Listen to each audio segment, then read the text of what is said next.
ప్రత్యక్ష కథనం గత సాధారణ గతంలో ఒక నిర్దిష్ట సమయంలో పూర్తయిన పనిని తెలియజేయడానికి దీనిని ఉపయోగిస్తారు.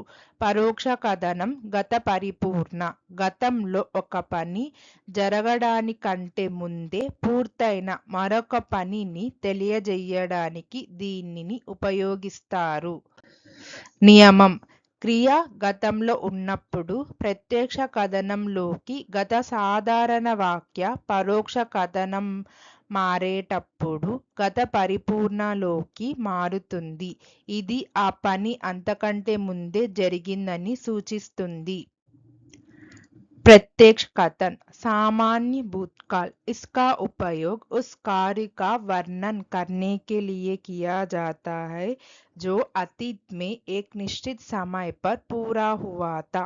परोक्ष कथन पूर्णभूत इसका उपयोग उस कार्य का वर्णन करने के लिए किया जाता है जो अतीत में किसी अन्य कार्य या समय से पहले पूरा हो चुका था. नियम यदि क्रिया भूतकाल में है तो प्रत्यक्ष कथन के सामान्य भूतकाल को परोक्ष कथन में बदलते समय पूर्णभूत में बदल दिया जाता है क्योंकि वह घटना बोलने के समय से भी पहले घटित हुई थी. Past simple direct speech used to describe an action that happened and was completed at a specific time in the past. Past perfect indirect speech used to describe an action that was completed before another action or point in the past. Rule: if the reporting verb is in the past, example said, the past simple in direct speech changes to past perfect in indirect speech to show that the event happened prior to the reporting. రాము నేను ఉత్తరం రాశాను అని అన్నాడు. రాశాను ప్రత్యక్ష కథనం. రాము తాను ఉత్తరం రాశానని అన్నాడు. రాశానని పరోక్ష కథనం. रामू ने कहा मैंने पत्र लिखा. लिखा प्रत्यक्ष कथन. रामू ने कहा कि उसने पत्र लिख लिया था. लिख लिया था परोक्ष कथन. Ramu said I wrote a letter. wrote direct speech. Ramu said that he had written a letter. had written indirect speech. ఉపాధ్యాయుడు పరీక్ష ముగిసిందని చెప్పారు. ముగిసింది ప్రత్యక్ష కథనం. పరీక్ష ముగిసిందని ఉపాధ్యాయుడు చెప్పారు. ముగిసిందని పరోక్ష కథనం. शिक्षक ने कहा परीक्षा समाप्त हुई. समाप्त हुई प्रत्यक्ष कथन. शिक्षक ने कहा कि परीक्षा समाप्त हो चुकी थी. समाप्त हो चुकी थी परोक्ष कथन. The teacher said the exam finished. Finished direct speech. The teacher said that the exam had finished. Had finished indirect speech. Sita నేను పాట పాడాను అని చెప్పింది. పాడాను ప్రత్యక్ష కథనం. సీత తాను పాట పాడానని చెప్పింది. పాడానని పరోక్ష కథనం.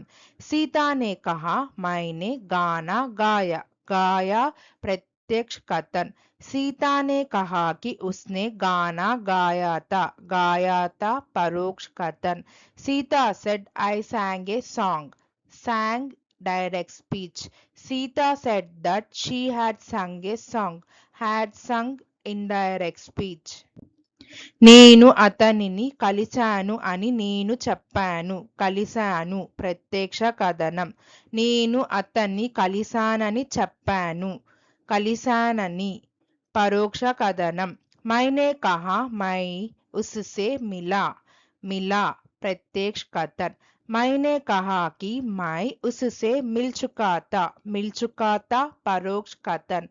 I said I met him. met direct speech. I said that I had met him.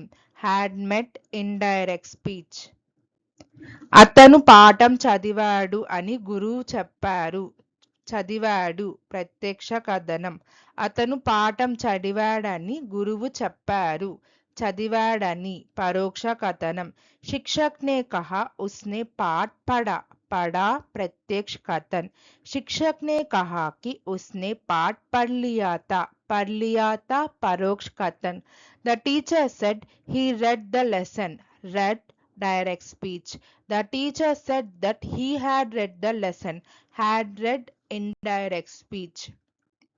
అతను మాకు సహాయం చేశాడని వారు చెప్పారు. సహాయం చేశాడు ప్రత్యక్ష కథనం. అతను తమకు సహాయం చేశాడని వారు చెప్పారు. సహాయం చేశాడని పరోక్ష కథనం. उन्होंने कहा उसने हमारी मदद की. मदद की प्रत्यक्ष कथन. उन्होंने कहा कि उसने उनकी मदद की थी. मदद की थी परोक्ष कथन. They said he helped us. Helped direct speech. They said that he had helped them. Had helped indirect speech. ప్రదర్శన ప్రారంభమయ్యింది అని అతను చెప్పాడు. ప్రారంభమైంది ప్రత్యక్ష కథనం. ప్రదర్శన ప్రారంభమైందని అతను చెప్పాడు. ప్రారంభం అయిందని పరోక్ష కథనం. उसने कहा प्रदर्शन शुरू हुआ प्रत्यक्ष कथन. उसने कहा कि प्रदर्शन शुरू हो चुका था परोक्ष कथन. He said the show started. Started direct speech. He said that the show had started indirect speech. Thank you. Please like, share, subscribe our YouTube channel Sri the Translation.